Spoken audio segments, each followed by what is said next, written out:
Bom dia, boa tarde, queridos irmãos. Aqui é Jorge Campos. Os ensinos de Jesus Cristo são muito importantes para nós os entendermos e podermos segui-lo como verdadeiros discípulos. Um discípulo, na verdade, deve seguir o seu mestre em tudo.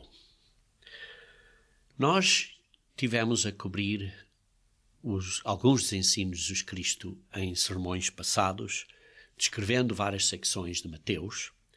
Por exemplo, descrevemos as bem-aventuranças em Mateus 5, também descrevemos como Jesus Cristo amplificou a lei nesse seu primeiro discurso no Sermão do Monte.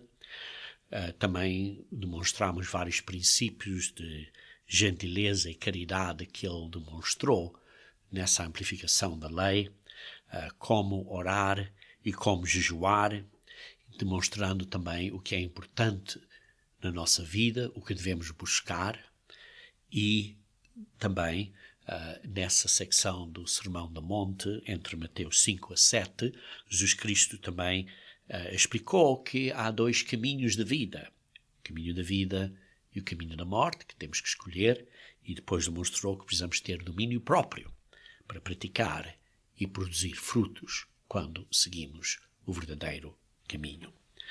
Depois do Sermão do Monte, vê-se, entre os capítulos 8 e 9, vê-se vários milagres que Jesus Cristo fez. Por exemplo, curar um leproso, curar o servente do centurião, demonstrando uma atitude de fé, na verdade várias curas que se seguiram, ele a acalmar a tempestade, vê-se ele a curar uma pessoa que estava possuída por um demónio, vê-se ele a curar uma pessoa que era paraplégica, como uma prova do poder que ele tinha para perdoar os pecados.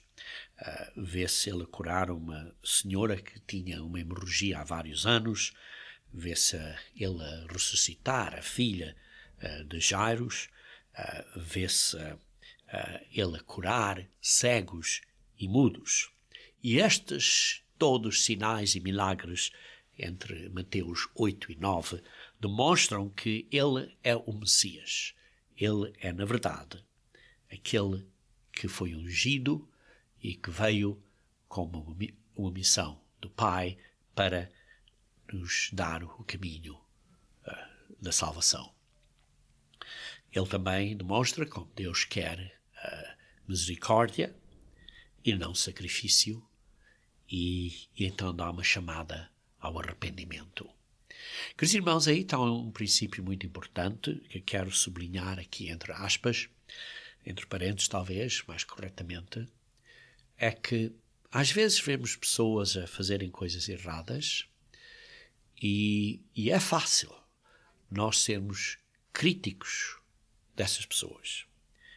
Mas uma vez que as pessoas se arrependam, nós devemos de sempre ter cuidado como falamos com as pessoas para demonstrar misericórdia, porque nunca se sabe o dia em que vão arrepender.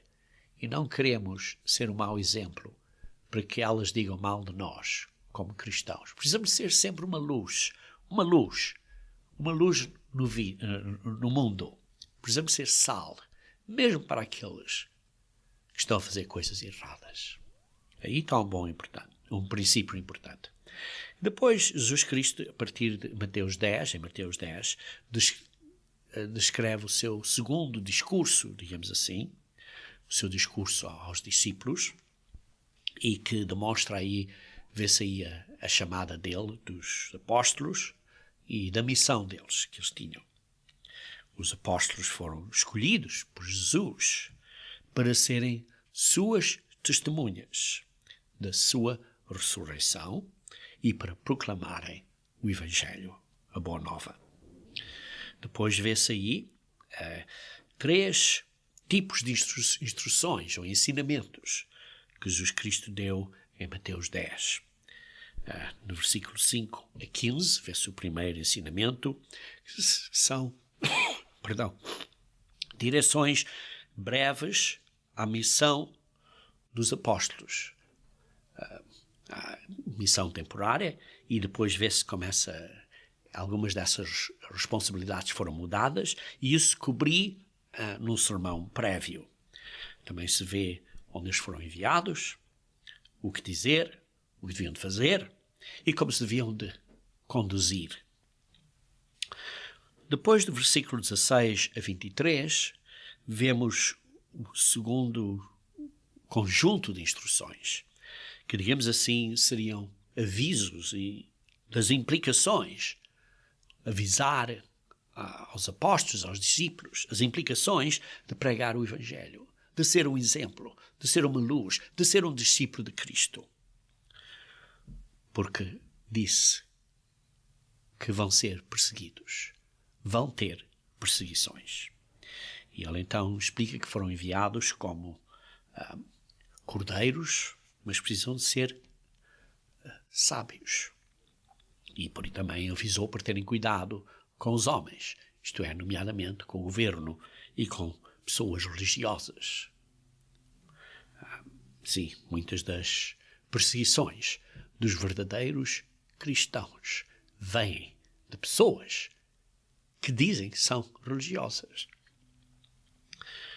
Também descreveu aí que este período de pregar o Evangelho, temos aqui, neste período de anos antes da segunda vinda de Cristo, não é um período para a paz mundial.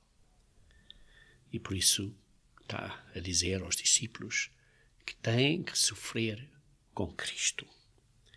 E depois diz que precisamos de manter-nos fiéis pacientemente até ao fim. E foi aí nessa parte onde paramos no último sermão que dei acerca de Mateus. Hoje então quero continuar com Mateus 10, versículo 23. Mateus 10, versículo 23.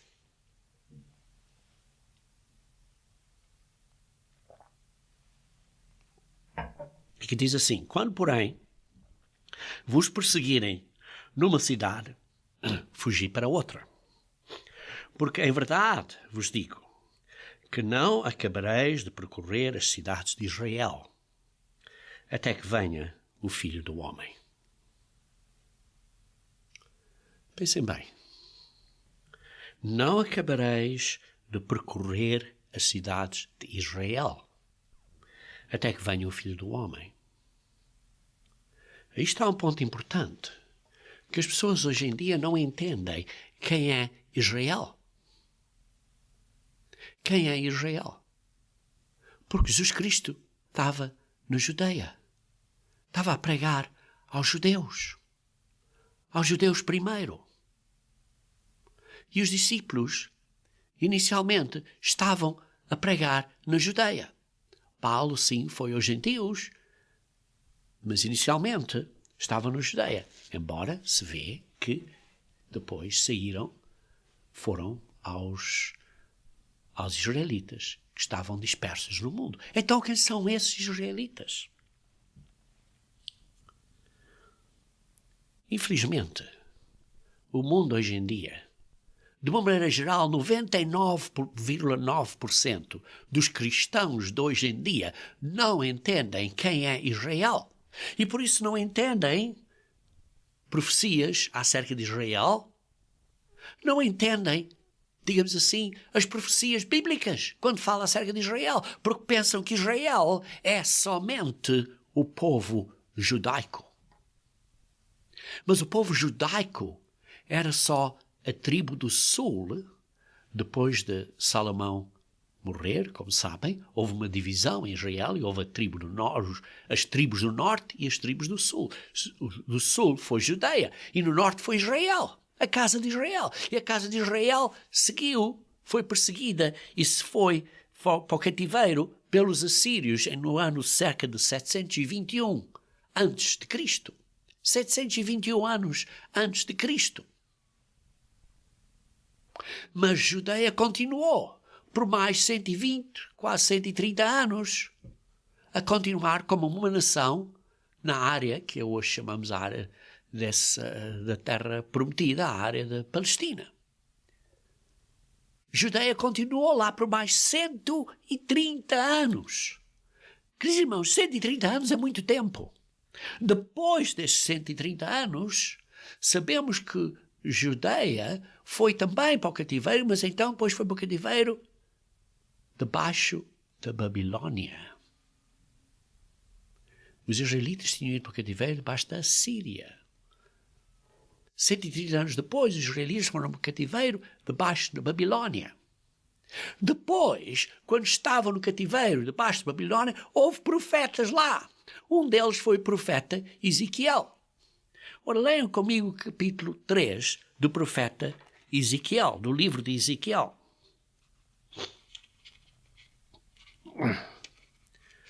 Ezequiel, capítulo 3, vamos começar a ler do versículo 1. Assim me disse, filho do homem, como o que achares, come este rolo, vai e fala à casa de Israel. Mas notem, Ezequiel era entre os escravos, entre os judeus que estavam na escravidão, debaixo desse império babilônio e depois que veio a ser império persa. Ele estava debaixo dessa escravidão com Daniel. Ele foi contemporâneo com Daniel. Então, isso é cerca dos anos 592 a 570 a.C. Quer dizer, 130 anos depois de Israel ter ido para o cativeiro pela Assíria. E está claro, ele como escravo entre os judeus na Babilônia não foi à casa de Israel. E por isso esta profecia de Ezequiel é para o futuro. É para hoje em dia. E lemos então aqui.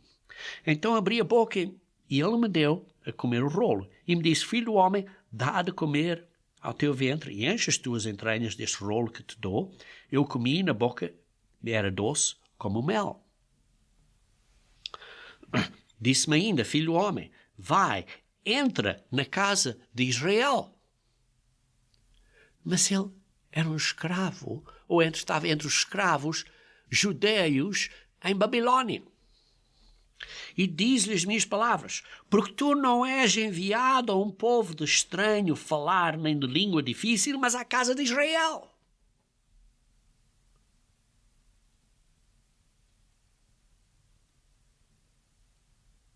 Precisa entender isto, que é profético para o dia de hoje. Nem a muitos povos de estranho falar e de língua difícil, cujas palavras não possas entender, se eu aos tais te enviasse, certamente te dariam ouvidos.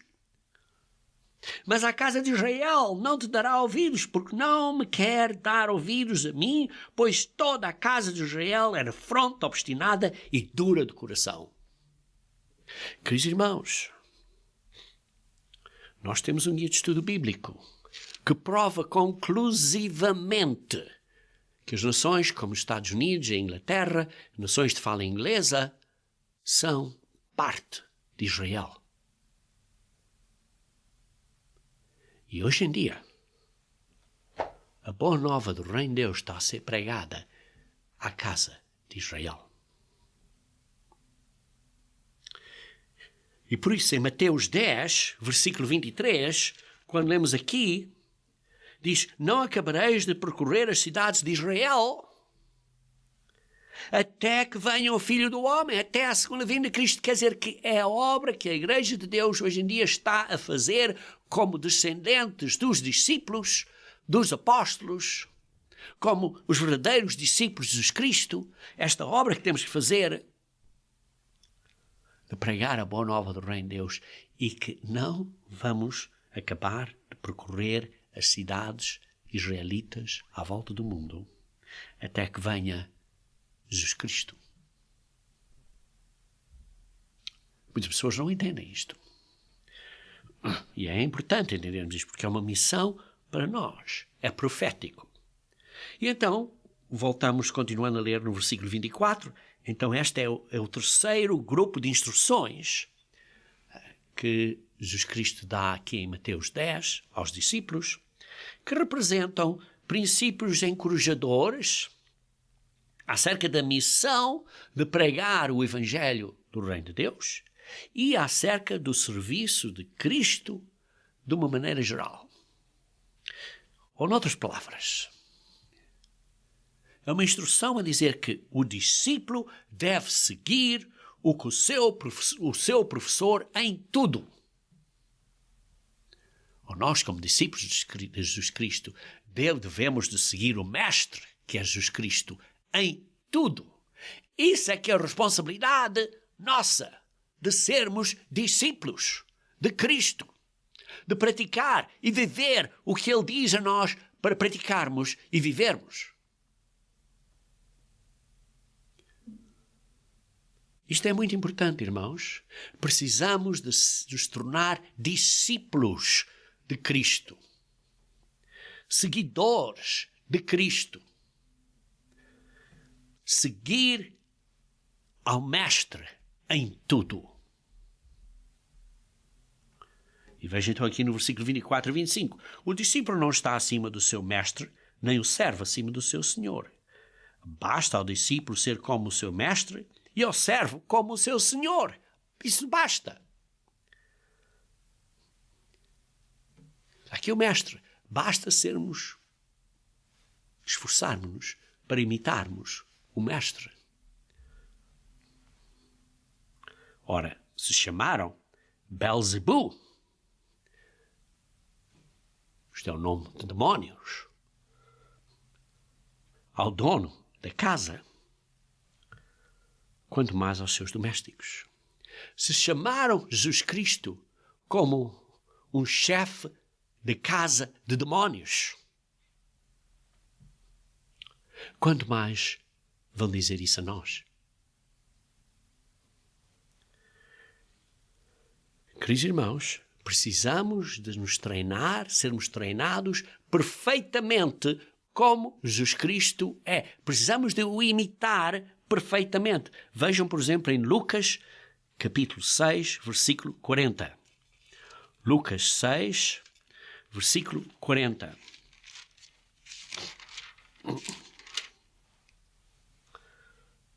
O discípulo não está acima do seu mestre. Todo aquele, porém, que for bem instruído, isto é, perfeitamente treinado, será como o seu mestre.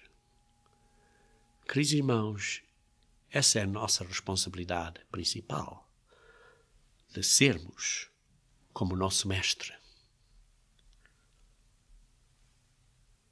De sermos como Jesus Cristo é, de crescermos na graça e no conhecimento do nosso Salvador e Senhor Jesus Cristo. Um discípulo deve seguir o seu mestre em tudo.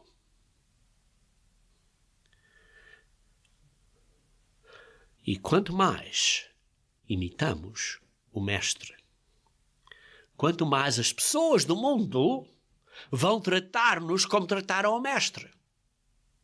Isto é, vão nos maltratar como maltrataram o mestre. E por isso, tal como Jesus Cristo foi acusado de ser o chefe da casa dos demónios, Belzebub, também nós somos acusados de tais coisas. Continuando então no versículo 26. Portanto, não os temais. Por causa disso, não tenham medo. E aqui está 3 princípios ou pontos para não termos medo. O primeiro está aqui no versículo 26 e diz assim: portanto, não os temais, pois nada há encoberto que não venha a ser revelado, nem oculto que não venha a ser conhecido.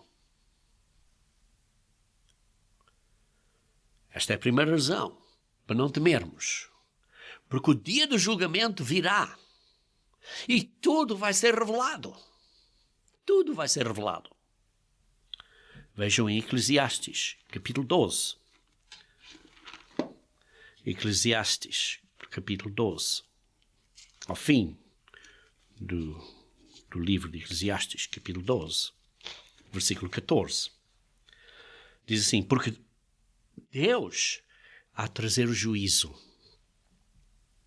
há de trazer a juízo todas as obras, até as que estão escondidas, quer sejam boas, quer sejam más. Tudo vai ser revelado a todos.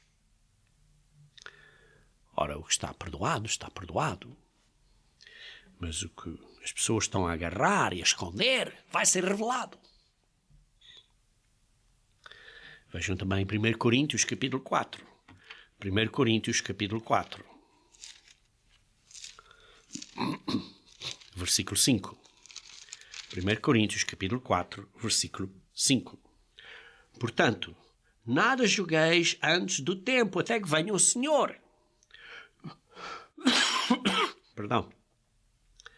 Aqui está o princípio que mencionei há pouco. Cuidado. Quando vês que pessoas não estão a ser um bom exemplo, não sejas duro para com elas, porque se podem arrepender. Sejas macio. Sejas carinhoso e gentiloso, porque se podem arrepender. Isto é, não julgueis nada antes do tempo, até que venha o Senhor, o qual não somente trará à plena luz todas as coisas ocultas das trevas, mas também manifestará os desígnios dos corações. Você não sabe os corações das outras pessoas. Cuidado! Cuidado! Não diga mal desta pessoa, daquela pessoa. Olha, esta pessoa não acredita em Deus, ou isto, aquilo, aquilo outro. Cuidado! Não julgueis nada antes do tempo. Não julgues.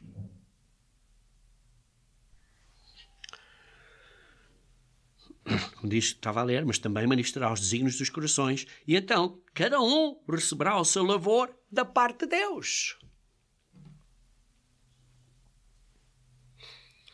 Então, continuando a ler em Mateus 10, versículo 27. O que vos digo às escuras, dizei-o à plena luz, e o que se vos diz aos ouvidos, proclamei-o dos eirados. O que vos digo às escuras, dizei-o à plena luz. Quer dizer que Jesus Cristo estava a dar instruções secretas aos discípulos? Não. Não. Vejam, por exemplo, Mateus 13, versículo 13 a 17. Mateus 13, versículo 13 a 17. Por isso lhes falo por parábolas. Porque vendo não veem, ouvindo não ouvem, nem entendem. Isso é o que está a referir-se aqui quando diz: digo às escuras. Porquê? Estava a dizer a eles, mas eles não entendiam. Porquê? Porque a mente deles estava fechada. Porque eles estavam cegos espiritualmente. Porque vendo não veem e ouvindo não ouvem, nem entendem. De sorte se cumpre a profecia de Isaías. Depois lê-se isso em Mateus 13, versículo 14 e 15. Em 16 diz: bem-aventurados, porém, os vossos olhos, porque veem, e os vossos ouvidos, porque ouvem. Pois em verdade vos digo, muitos profetas e justos desejaram ver o que vocês estão a ver e não viram, e ouvir o que ouvis e não ouviram. Mas agora Jesus Cristo está a revelar. Mas o que Jesus Cristo está a referir-se aqui não é que ele disse coisas em segredo. Por exemplo, leiam em João capítulo 18. João capítulo 18.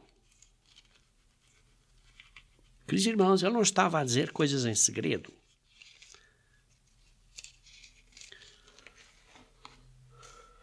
João, capítulo 18, versículo 19 a 20.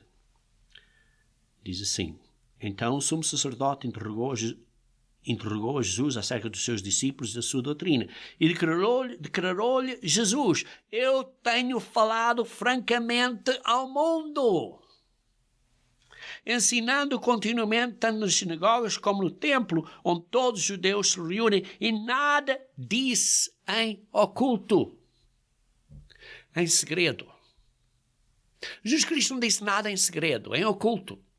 Falou abertamente.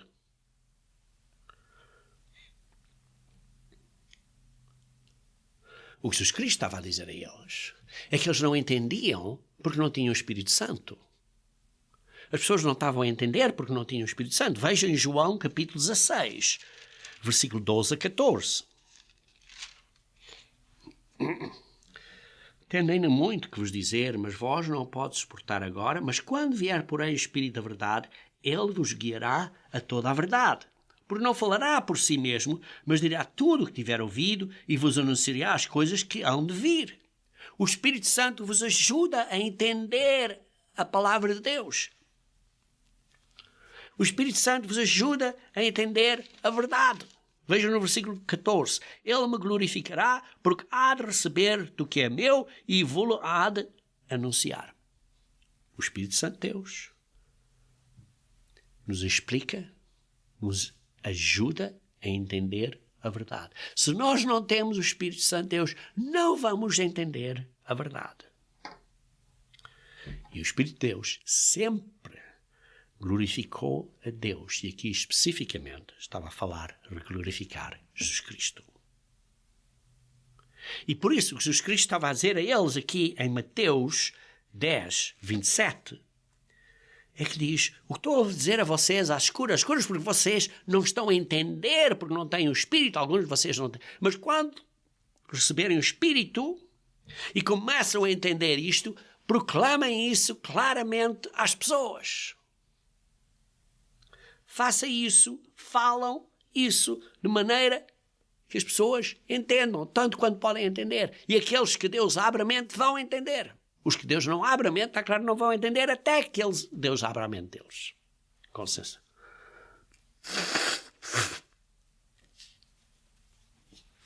E por isso, está aqui a falar acerca da primeira razão para não terem medo, é porque tudo será revelado. Até coisas que não entendiam. Porque Deus vai abrir a mente deles para entenderem isso. A segunda razão para não terem medo está no versículo 28. Diz assim: não temeis os que matam o corpo. O corpo. E não podem matar a alma.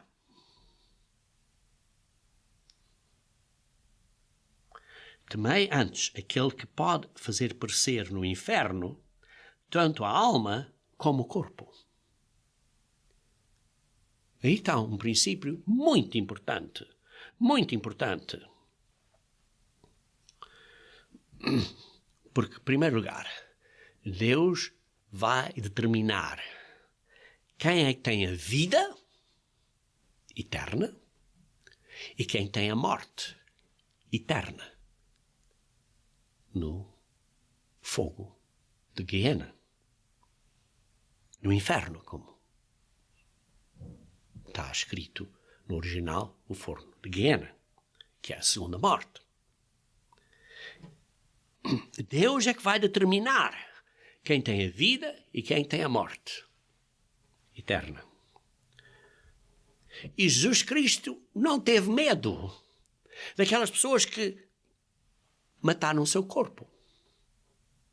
Ele deu o exemplo a nós para não termos medo daqueles que matam o corpo. E por isso nós, como discípulos, não devemos ter medo daqueles que matam somente o corpo. Porque diz assim, porque há aqueles que matam a alma. Isto é o Pai. Mas a alma aqui é uma má tradução, porque a palavra grega diz surrei, que quer dizer o assopro, aquele assopro da vida. Ou, noutras palavras, que é o espírito do homem, no homem. E quer dizer, por isso, tenham medo daquele que pode matar o corpo e o espírito do homem no homem. Isto é, na segunda morte. Nós temos um guia de estudo bíblico, o que acontece depois da morte. E neste estudo bíblico, na página 28, tem uma secção que explica esta escritura em detalhe. Diz aqui, descrevendo esta secção.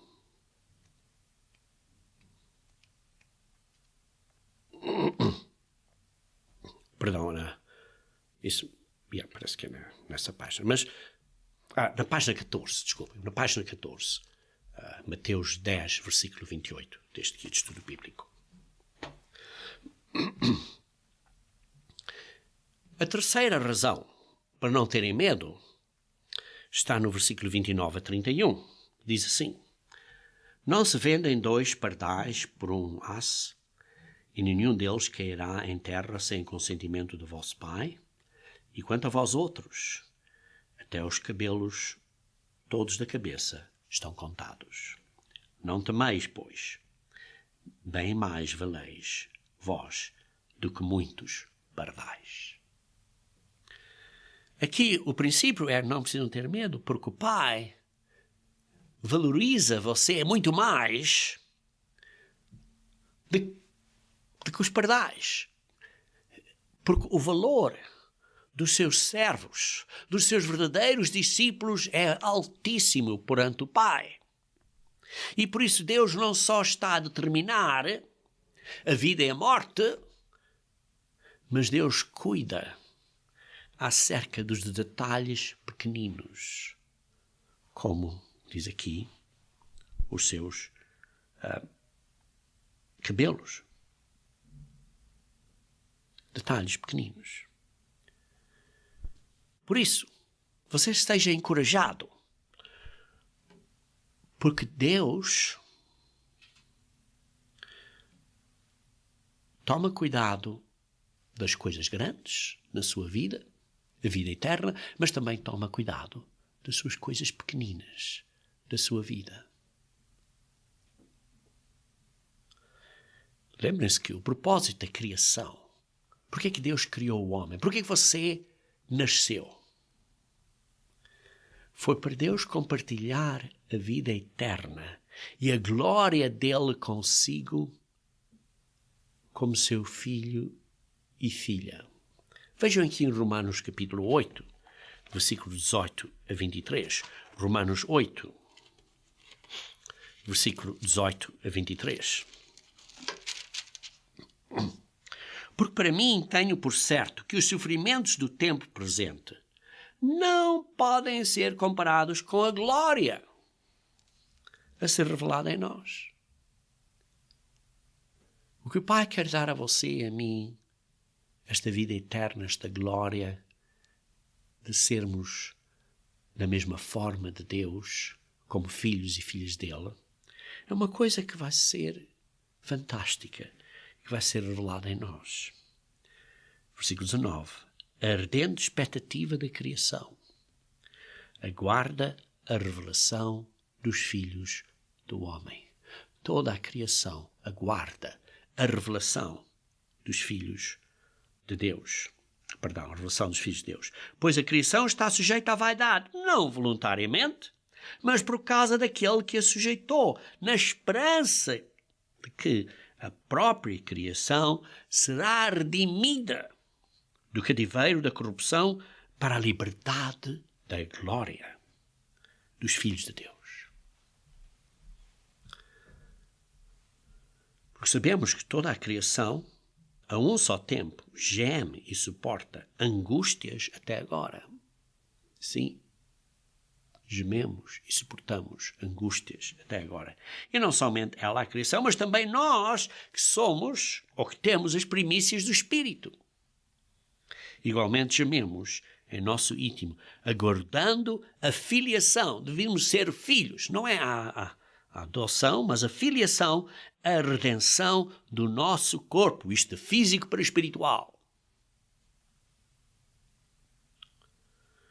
Vejam também aqui em 2 Pedro, capítulo 3. 2 Pedro, capítulo 3, versículo 13. Diz assim: nós, porém, segundo a sua promessa, esperamos novos céus e nova terra. Sim, quando formos ressuscitados como seres espirituais, e vemos, quando estudamos o livro do Apocalipse, que vai haver um período depois da segunda ressurreição, e depois disso vai haver um período em que, como lemos em Apocalipse, capítulo 21, vai haver um período em que virão um novo céu e uma nova terra. E diz aqui, esperamos novos céus e nova terra, nos quais habita a justiça. E não haverá mais dor, não haverá mais choro, não haverá mais morte. Queridos irmãos, isto é o que esperamos. Isto é o que esperamos. E depois Jesus Cristo continua, aqui em Mateus 10, versículo 32, diz assim: portanto, todo aquele que me confessar diante dos homens, também eu o confessarei diante do meu Pai que está nos céus.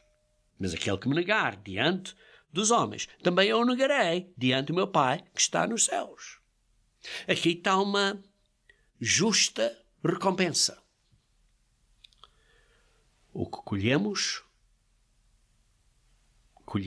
o que plantamos. Colhemos o que plantamos. Vejam em Mateus 7, versículo 23. Diz assim, Mateus 7, versículo 23.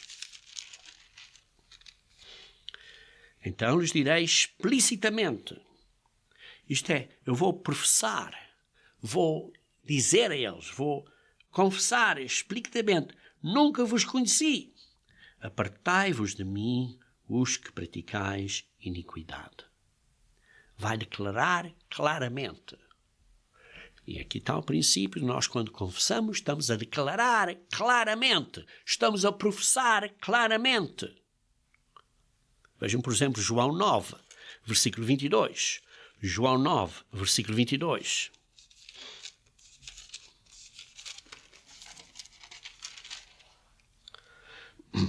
Isto disseram seus pais, porque estavam com medo dos judeus, pois estes já haviam assentado que se alguém confessasse, isto é, que afirmasse, que declarasse ser Jesus o Messias, o Cristo, fosse expulso da sinagoga.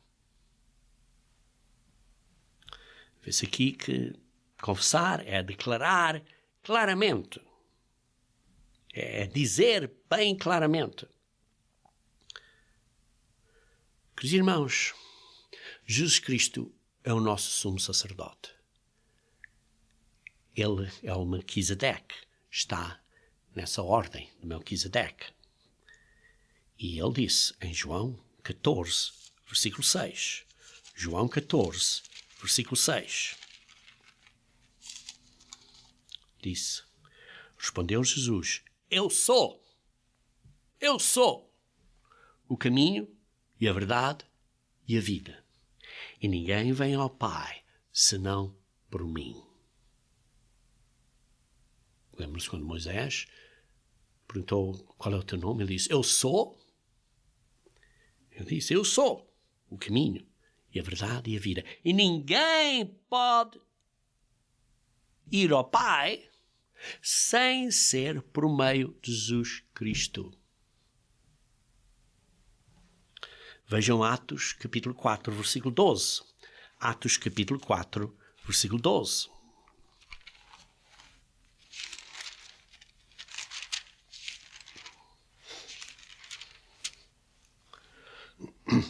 E não há salvação em nenhum outro, porque debaixo do céu não existe nenhum outro nome dado entre os homens, pelo qual importa sejamos salvos.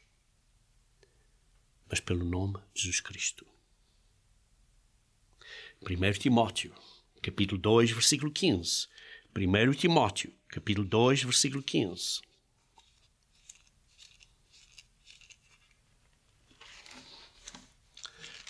Capítulo 2, versículo 15. Todavia, 1 Timóteo,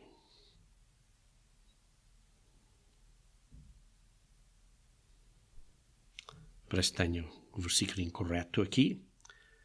Talvez seja 2 Timóteo, capítulo 2, versículo 15. Quer ver?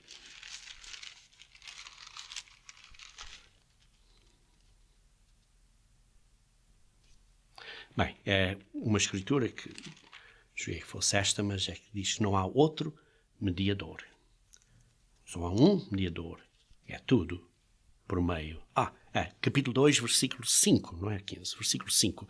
1 Timóteo, capítulo 2, versículo 5. Porquanto há um só Deus e um só mediador entre Deus, o Pai e os homens, que é Cristo Jesus, o homem. Ele é o mediador. É aquele entre nós e o Pai. Por isso, para nós sermos reconhecidos pelo sumo sacerdote, isto é, para nós sermos reconhecidos por Jesus Cristo como seus discípulos, é chave para a salvação, porque não há nenhum outro nome para irmos ao Pai, a não ser por Jesus Cristo.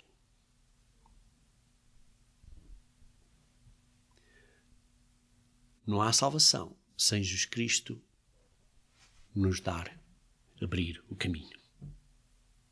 Vejam também a Marcos, capítulo 8, versículo 38. Marcos 8, versículo 38. Marcos 8. Marcos 8, versículo 38.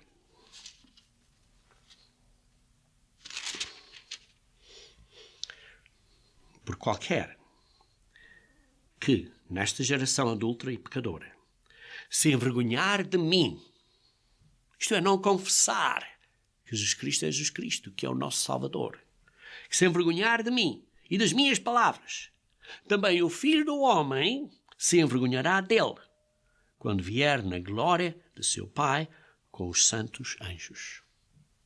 Quando Jesus Cristo vier à segunda vida, nós somos ressuscitados e encontramos com Ele nas nuvens, e depois Ele vai estabelecer o seu governo de Deus na terra pelo milénio e daí eternamente. Se nós nos envergonhamos dele, Ele se envergonhará de nós também.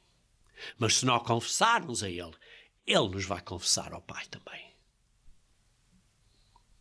Por isso os cristãos devem abertamente e sem vergonha reconhecer Jesus Cristo como seu Senhor e Mestre. Sem vergonha. Então, continuando no versículo 34 de Mateus 10, diz assim: não penseis que vim trazer paz à terra. Não vim trazer paz, mas espada. Pois vim causar divisão entre o homem e seu pai, entre a filha e sua mãe, e entre a nora e sua sogra. Assim os inimigos do homem serão os da sua própria casa. Jesus Cristo veio, queridos irmãos, para pregar o Evangelho do Reino de Deus. Veio para estabelecer a sua igreja, isto é, a congregação daqueles que são chamados do mundo, mas que continuam a viver no mundo. E para sofrer e morrer pelos pecados da humanidade. Ora, este mundo odeia Jesus Cristo, a luz de Jesus Cristo. E por isso é que eles o mataram. E nós, como verdadeiros discípulos de Jesus Cristo, vamos ser odiados se de facto somos seus discípulos. Até famílias vão ser divididas por causa dos ensinos de Jesus Cristo, como diz aqui. Vai haver divisão. Porquê? Porque o mundo está cheio de pecado. Porque o mundo está cheio de pecado. E nós, como discípulos de Cristo, temos que sair do pecado e ser uma luz, um exemplo de viver uma vida com o novo homem e não com o velho homem. Temos que mudar, temos que nos arrepender. Tem que haver um arrependimento, tem que haver uma mudança na maneira que vivemos. Queridos irmãos, a situação no mundo hoje em dia é descrita claramente como está aqui em Miqueias. E vou ler Miqueias, capítulo 7, do versículo 1 ao versículo 6, mas usando a Bíblia na linguagem 2. Miqueias, capítulo 7, versículo 1 a 6. Versículo 1. Ai de mim, sou como um homem faminto, que depois da colheita procura figos nas figueiras e uvas nas parreiras, mas não encontra nada, porque todas as uvas e todos os figos maduros foram colhidos. É como um homem que tem fome e não consegue ter comida. Segundo versículo. No país inteiro não há uma pessoa honesta. Queridos irmãos, é assim hoje Portugal? É assim hoje o Brasil? É assim hoje Angola? É assim hoje Moçambique? Onde diz, no país inteiro não há uma só pessoa honesta. No país inteiro não há uma só pessoa honesta. Nem uma que obedeça a Deus. Todos estão procurando matar os outros. Quer dizer, fazer o que querem e pisar os outros. Sim, fazem demonstrações, fazem isto, dizer, olha, queremos isto e tal, e aos sindicatos dizerem estas coisas. Mas, queridos irmãos, todos são desonestos. Todos não obedecem a Deus. Versículo 3. Todos estão prontos para fazer o que é mau. Autoridades exigem dinheiro por fora. Querem mais dinheiro, querem mais impostos, querem tirar o dinheiro dos empregados, isso tudo. Querem mais corrupção. E juízes recebem presentes para torcerem a justiça. Querem assim um dinheiro assim às costas para torcerem a justiça. Os poderosos contam como vão satisfazer os seus maus desejos. Todos planejam fazer coisas más. Versículo 4. Mesmo as melhores pessoas, essa é uma boa pessoa, mesmo as melhores pessoas, as que são mais honestas, não valem mais do que espinheiros. Mas está chegando o dia em que Deus vai castigá-los, conforme os vigias dele e os teus profetas anunciaram. Naquele dia haverá confusão geral. Queridos irmãos, vai haver confusão geral no Brasil, em Portugal, em Angola, em Moçambique, nos Estados Unidos, seja onde for.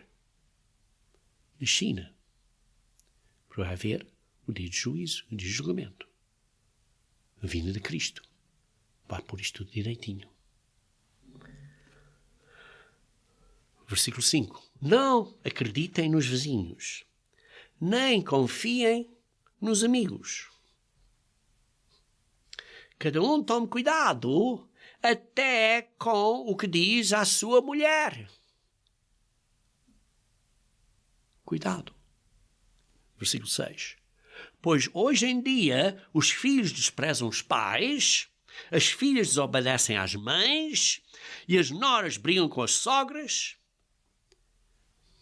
Daqui é que veio esta secção de Mateus 10, que acabamos de ler, no versículo 35. Que diz assim, pois vim causar divisão entre o homem e o seu pai, entre a filha e a sua mãe, entre a nora e a sua sogra. Daqui é que isto é citado em Mateus 10, 35.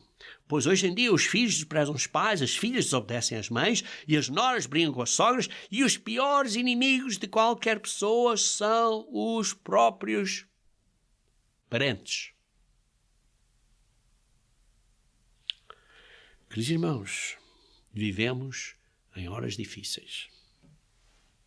E por isso Jesus Cristo disse no versículo 34, não pensais que vim trazer paz à terra. Não vim para trazer paz, mas espada. Por conforme nós, verdadeiros discípulos, obedecemos a Deus, vai haver esta divisão. Porque odeiam a luz. Odeiam a luz. Veja então aqui no versículo 37. Quem ama seu pai ou a sua mãe mais do que a mim não é digno de mim. Quem ama seu filho ou a sua filha mais do que a mim não é digno de mim. Quem não toma a sua cruz e vem após mim não é digno de mim. Quem acha a sua vida, perdê-la-á. Quem todavia perde a vida por minha causa, achá-la-á.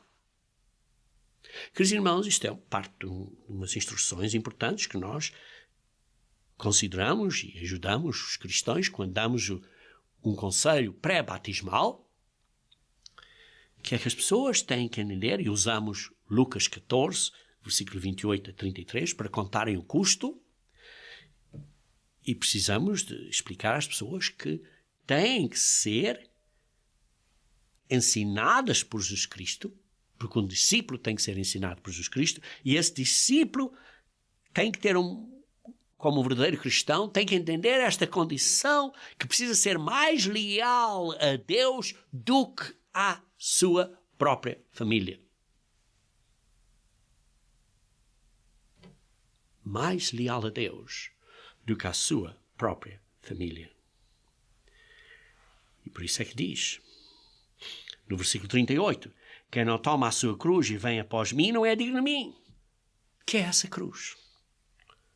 Que é essa cruz? Essa cruz é o velho homem. É o velho homem. Todos nós temos a mesma cruz, que é o velho homem. Temos que tomar essa cruz e deitar o velho homem fora. Temos que nos arrepender, como diz em Romanos 6, versículo 3 e 4, o velho homem tem que morrer.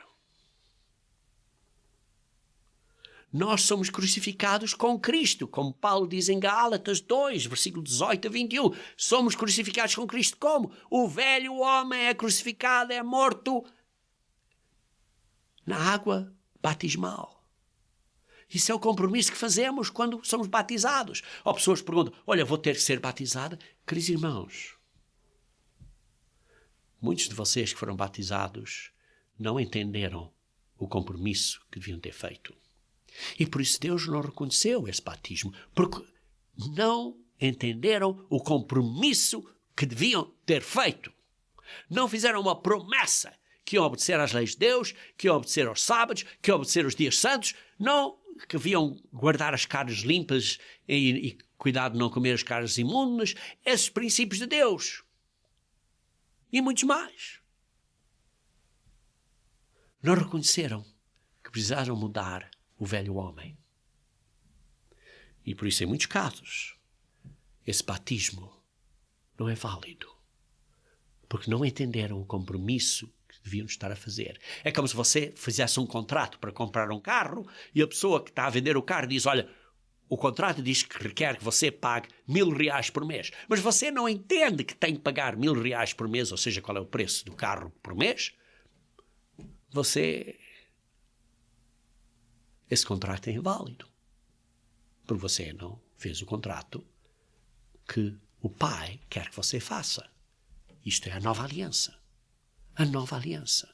A verdadeira nova aliança. Queridos irmãos, Jesus Cristo perdeu a sua vida física.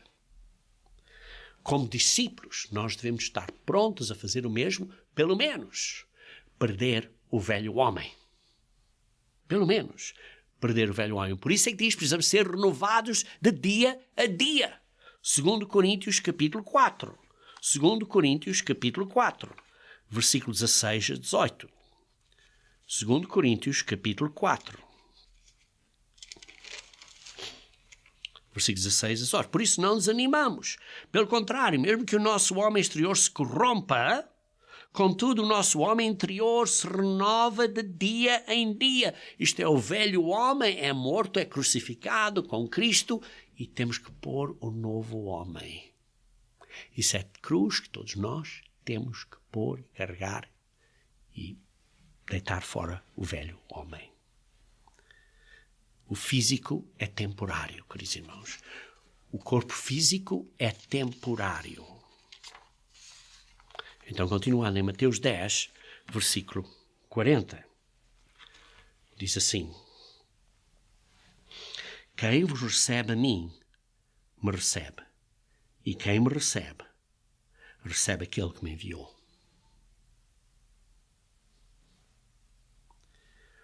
Os apóstolos de Cristo, como seus representantes, como seus agentes,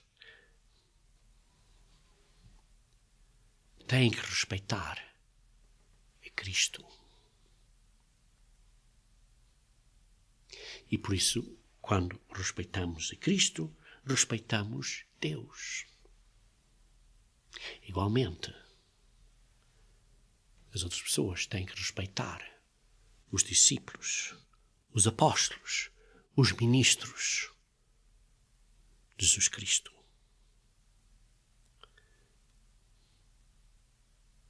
Infelizmente, há muitas pessoas que não respeitam os verdadeiros ministros de Jesus Cristo.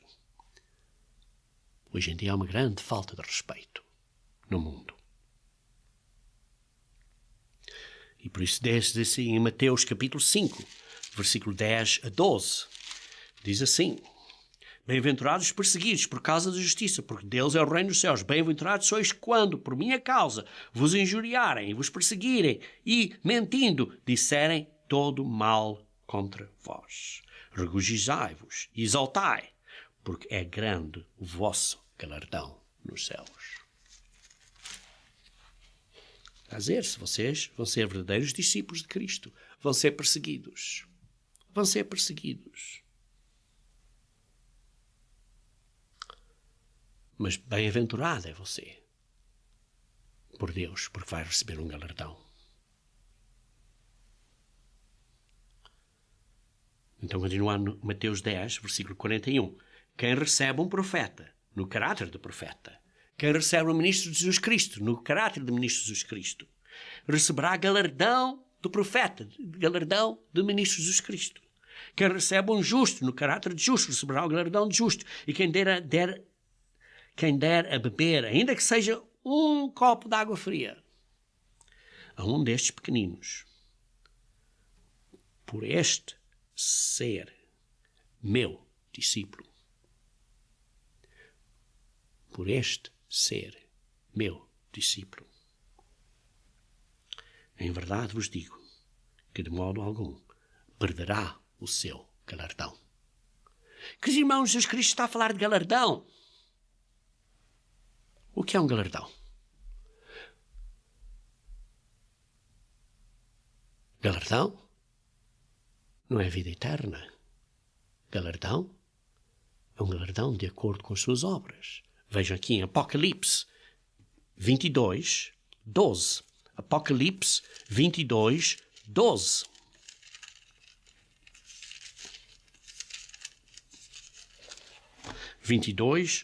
Diz assim: eis que venho sem demora, e comigo está o galardão, que tenho para retribuir a cada um segundo suas obras.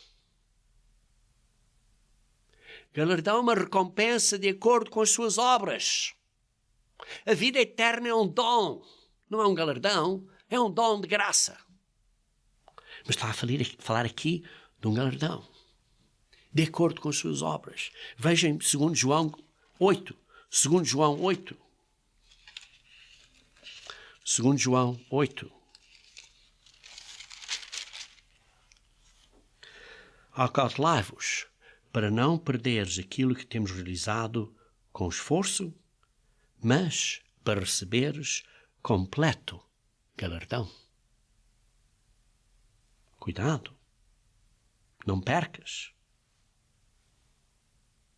o que tens feito com grande esforço, com as tuas obras. Vejam Isaías 62. Isaías 62. Isaías 62. Versículo 10 a 12. Passai pelas portas, preparai o caminho ao povo, aterrai a estrada, limpai-a das pedras, arvorai bandeira aos povos. Eis que o Senhor fez ouvir, até às extremidades da terra, suas palavras. Dizei à filha de Sião, isto é a Igreja de Deus, eis que vem o teu Salvador, que é Jesus Cristo. Vem com ele a sua recompensa e diante dele o seu galardão.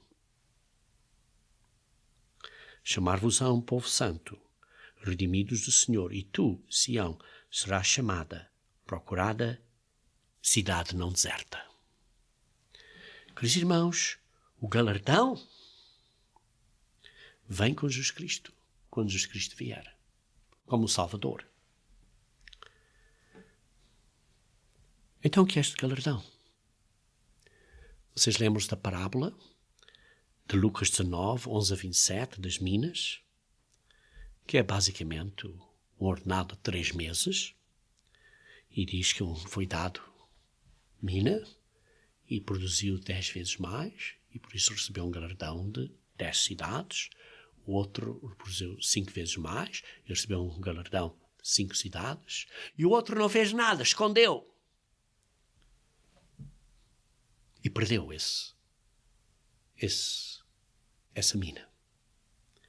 Nós, queridos irmãos, na Igreja de Deus, todos temos uma mina.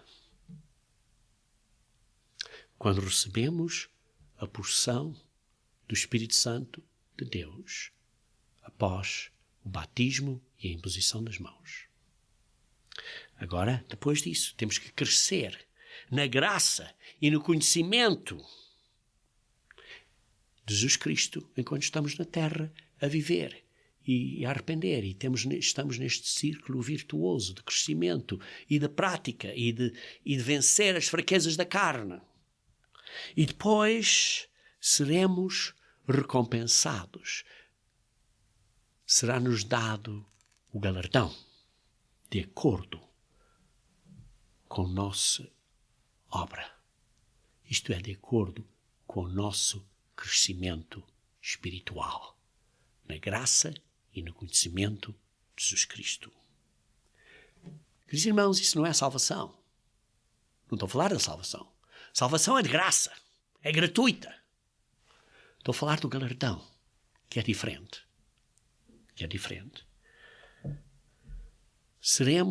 Receberemos um galardão. Isso é parte do ensino da fé. Hebreus 11, versículo 6 diz. Hebreus 11, versículo 6. O que é a fé? Hebreus 11, versículo 6 diz.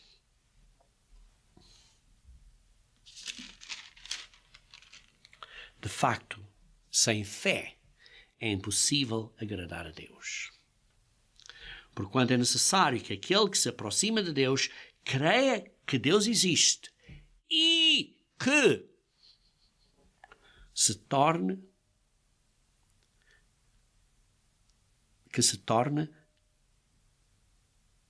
galardador dos que o buscam. Precisamos de crer em Deus, que é o galardoador dos que o buscam. Por isso, queridos irmãos, não queremos perder o nosso galardão. Foi o que lemos aqui em em Mateus, capítulo 10, versículo 42. E diz assim: em verdade vos digo, de que de modo algum perderá o seu galardão. Capítulo 11, versículo 1. Ora, tendo acabado Jesus de dar estas instruções, este segundo discurso dele a seus discípulos, partiu dali a ensinar e a pregar nas cidades deles. Por isso, irmãos, vimos hoje, concluímos esta secção do segundo discurso de Jesus Cristo. principalmente esta última parte aqui. Vimos como, nesta secção de Mateus 10, primeiro dá direções acerca da missão dos apóstolos. Missão temporária e que foi depois ajustada para uma missão permanente dos discípulos, dos verdadeiros seguidores e ministros da Igreja de Deus. Segundo, deu um aviso acerca das implicações de pregar o Evangelho. Isto é, que haverá perseguições, mas que teremos que perseverar até ao fim, pacientemente. E terceiro, o terceiro grupo de instruções, que é o que cobrimos hoje, foi princípios, de maneira geral, encorajadoras, acerca da missão de pregar a boa nova e do serviço de Cristo de uma maneira geral.